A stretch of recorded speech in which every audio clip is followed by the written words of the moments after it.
Selamat pagi. Assalamualaikum warahmatullahi wabarakatuh. Perkenalkan, nama saya Puspita Dewi Widayat, STMT, dosen tetap Program Studi Teknik Industri, Fakultas Teknik, Universitas Mercu Buana. Hari ini saya akan menjelaskan deskripsi singkat tentang rencana pembelajaran semester atau RPS untuk mata kuliah Data Analytics atau Analitika Data.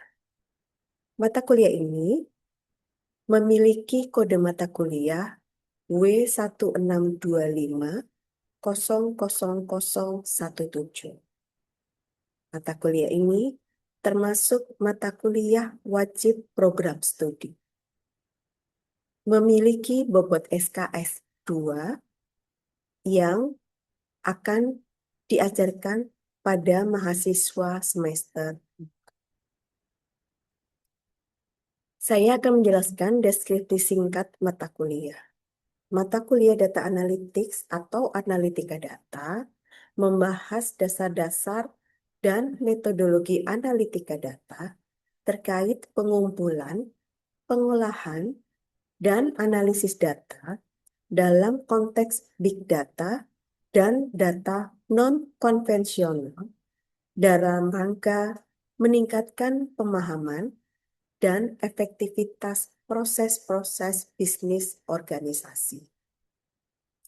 Mata kuliah ini dilaksanakan secara tatap muka, baik itu tatap muka secara langsung di kelas ataupun tatap muka virtual dengan menggunakan aplikasi virtual meeting. Capaian pembelajaran yang ingin dicapai pada mata kuliah adalah mahasiswa dapat menggunakan model analisis yang sesuai dan menilai kualitas input, mendapatkan wawasan dari hasil pengolahan data, dan mengidentifikasi potensi masalah. Selanjutnya, mahasiswa memahami apa itu konsep statistik dan machine learning, serta dapat mengeksplorasi pola dalam data. Dan mahasiswa dapat melakukan visualisasi data untuk dapat mengkomunikasikan informasi dan pola yang ada dalam data.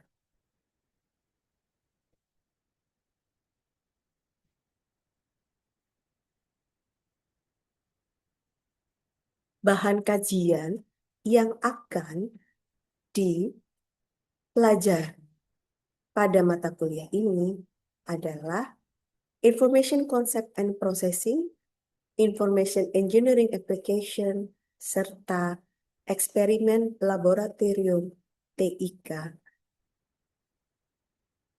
Materi pembelajaran di mata kuliah ini terdapat 8 materi. Demikian penjelasan tentang mata kuliah Data Analytics atau Analitika Data. Terima kasih. Assalamualaikum warahmatullahi wabarakatuh. Selamat sore semuanya. Hari ini ada perkuliahan untuk mata kuliah Analitika Data ya.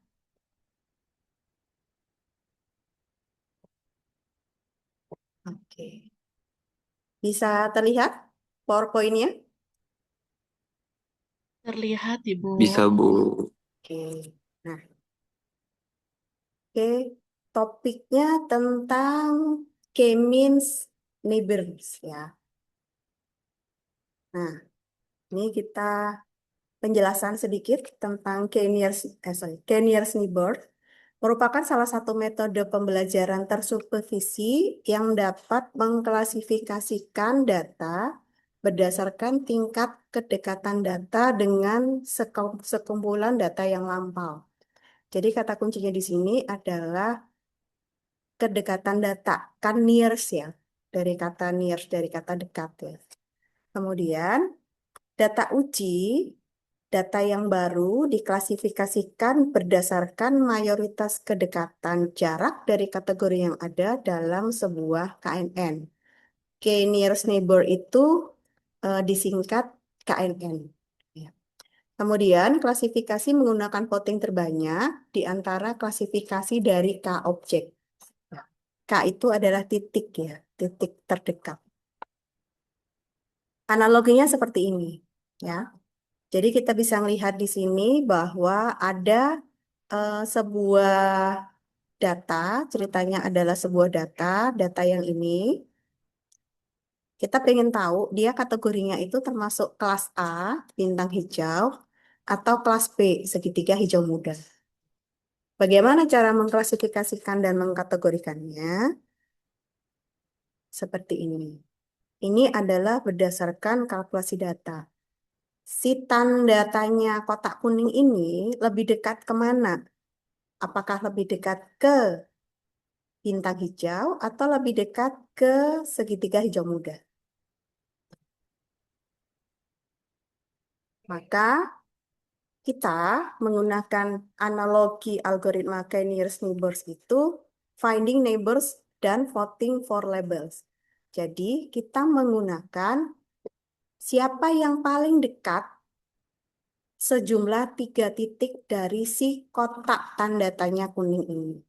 Apakah dia lebih dekat ke bintang hijau atau ke segitiga hijau muda? Ya.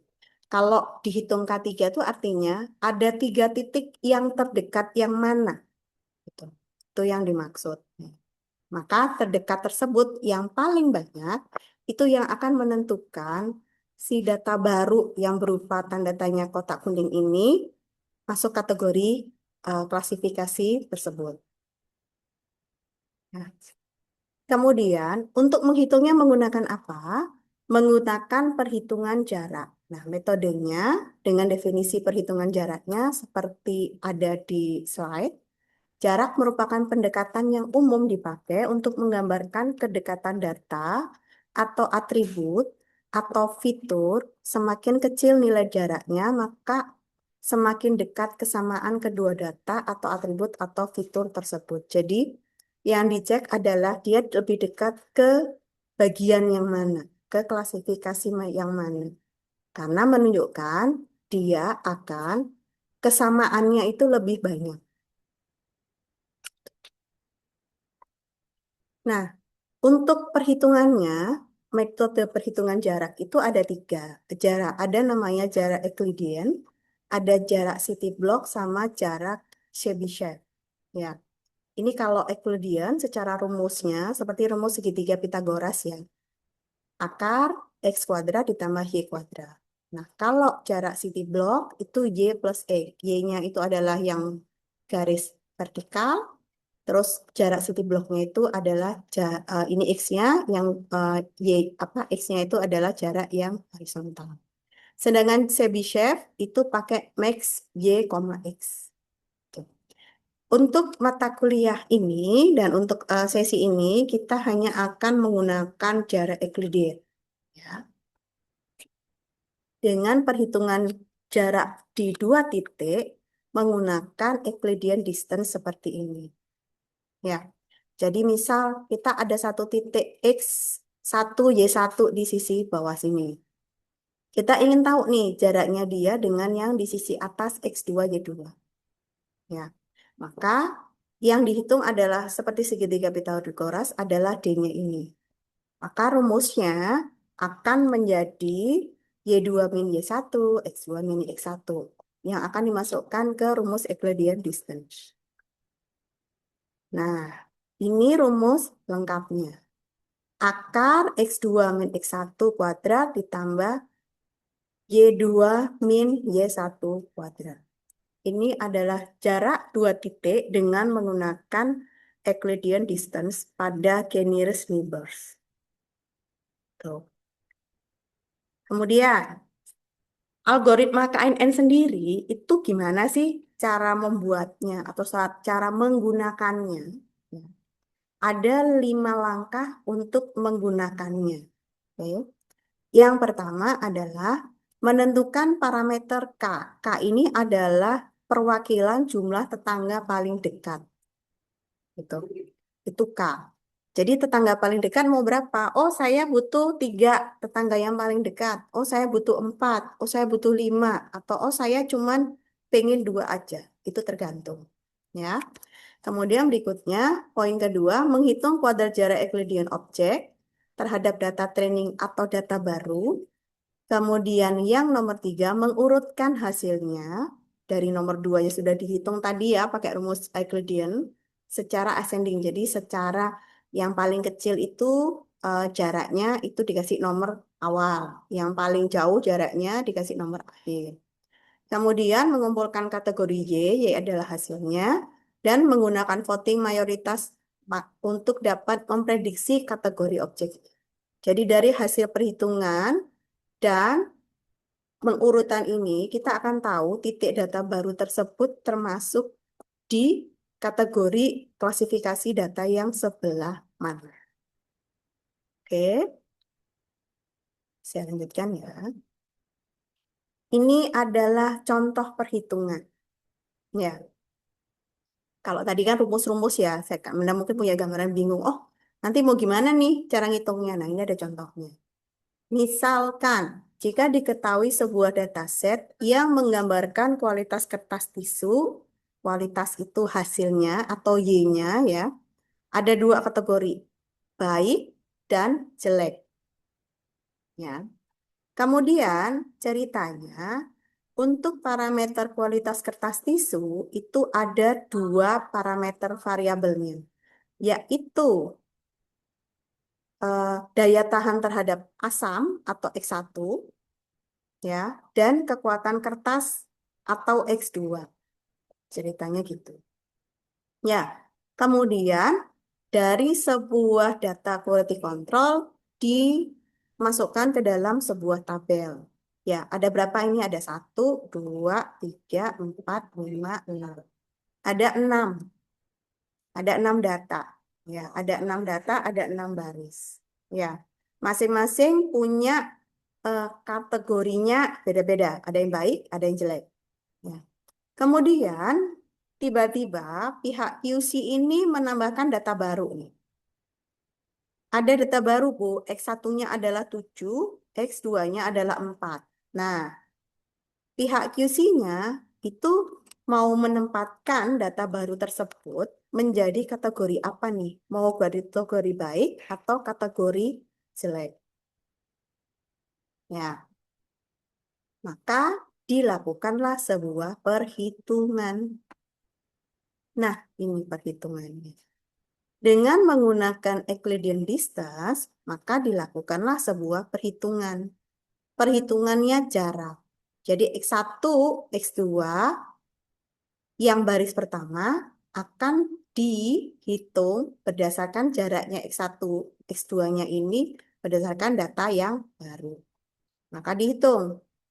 X1-nya adalah 8, X2-nya tadi data yang diminta adalah 7. Maka 8 dikurangi 7.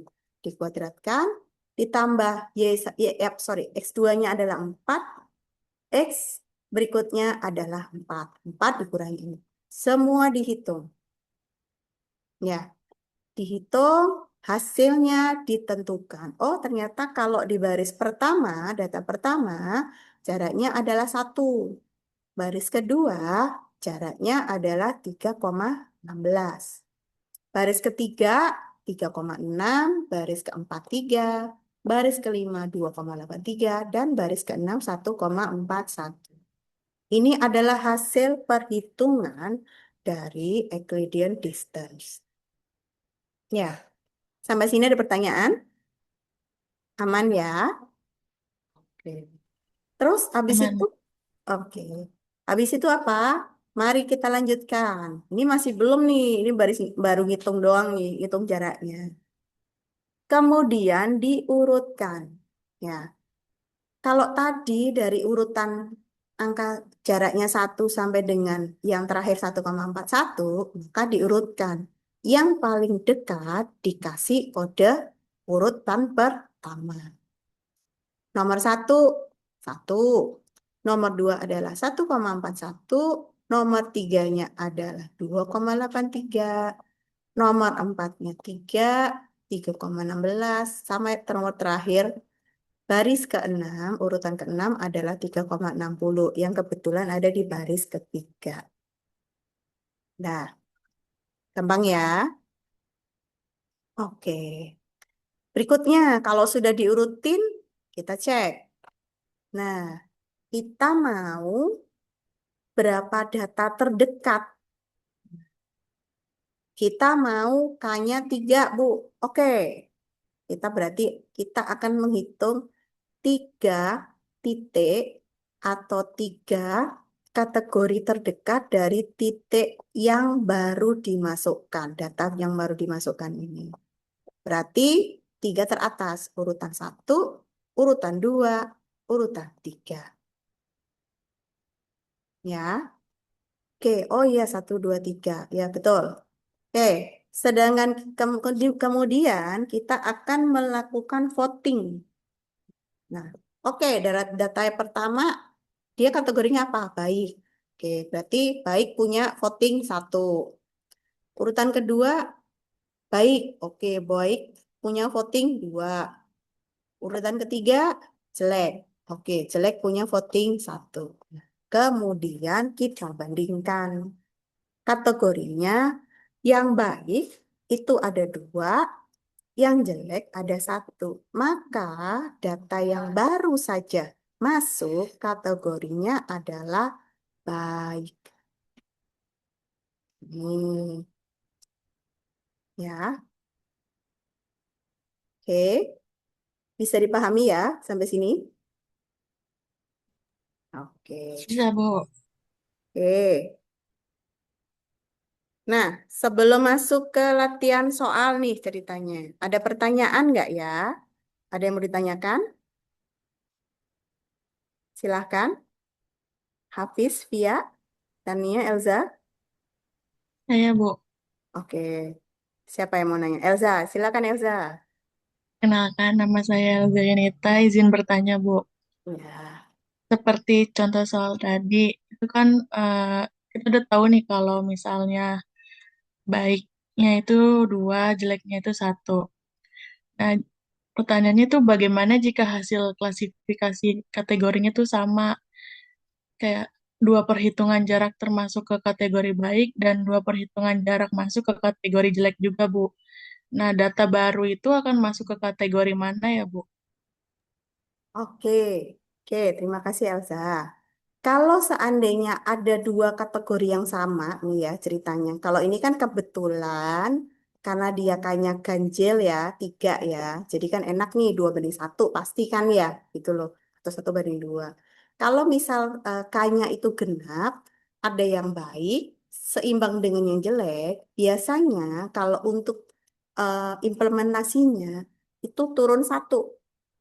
Jadi kalau misal ada kayaknya 4 nih ya, kayaknya 4, yang 2 jelek, yang 2 baik. Maka kita turunkan kayaknya yang lebih rendah. Jadi balik ke K3. Ya, maka akan dilihat bahwa di angka 3, seandainya kayaknya diturunkan menjadi 3, lebih banyak yang mana? Lebih banyak yang baik atau lebih banyak yang jelek? Biasanya implementasinya seperti itu. Kenapa harus diturunkan?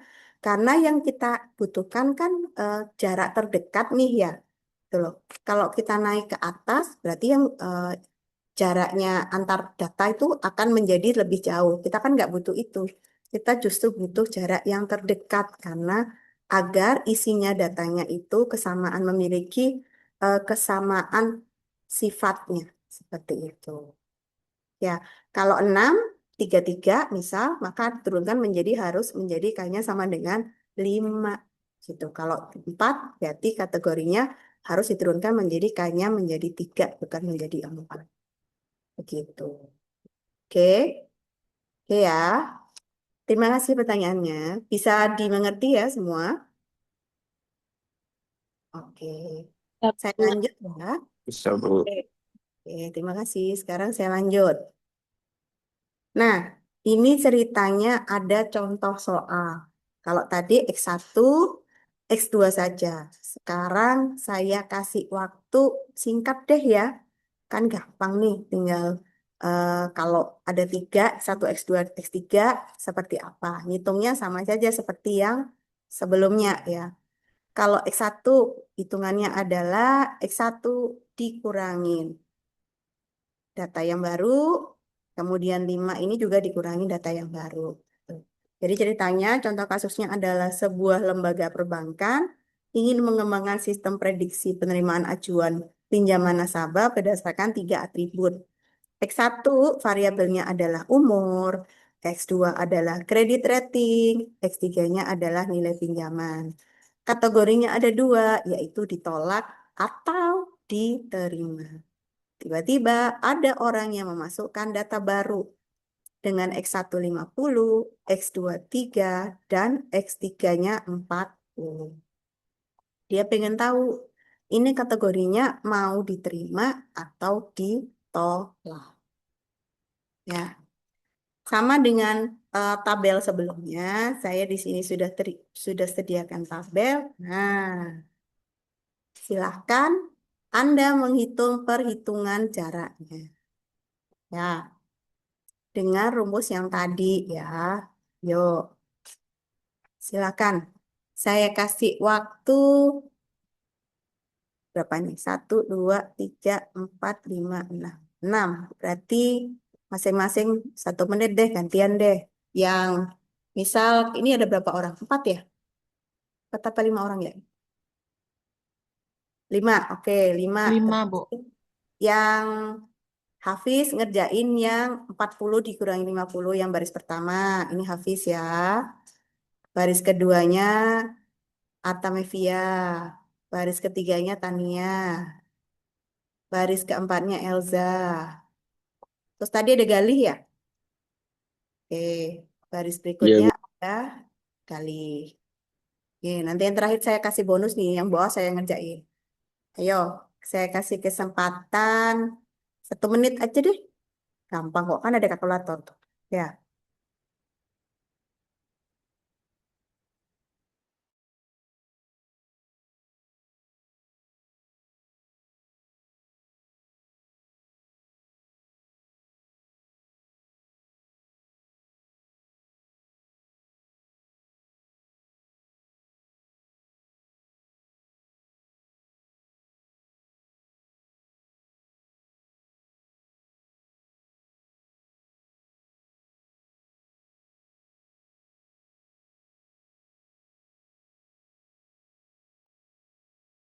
oke. Sudah dihitung masing-masing? Ayo Hafiz, hasilnya berapa? Punyanya Hafiz, perhitungan jaraknya. Sudah, Bu. Hafiz berapa Hafiz? Langsung hasilnya aja, Bu. Langsung hasilnya nggak apa-apa. Tadi dari perhitungannya hasilnya 22,45, Bu. 2,45. Oke. Terus Ya. yang baris kedua via Aku hasilnya 5. 5. Oke, baris ketiga Tania Baris baris ketiga hasilnya 10,77. 10,7. Oke. Elsa baris ke ini saya masih acak-acak nggak apa-apa ya. Keempat Elsa. 10,77, Bu. Oh, 10,77. Oke, Elsa berapa Elsa? Hasilnya 28,30 untuk baris yang keempat, Bu. 28,30. Oke, Gali Saya hasilnya 50,01, Bu. 50,01. Iya. Oke. Oke, saya sudah menghitung semua sebenarnya ya. Oke, kita cek jawabannya ya, bener apa enggak ya. Nah, ini. Hafiz tadi 22,45 ya. Tia tadi 5, Tania 10,77. Kemudian peringkat ketiga tadi siapa Elza ya? Elsa 28, Galih 50 jawabannya. Saya tadi menghitung 22,56. Nah, ceritanya kita mau kanya 3 dulu deh sama dengan soal yang pertama ya.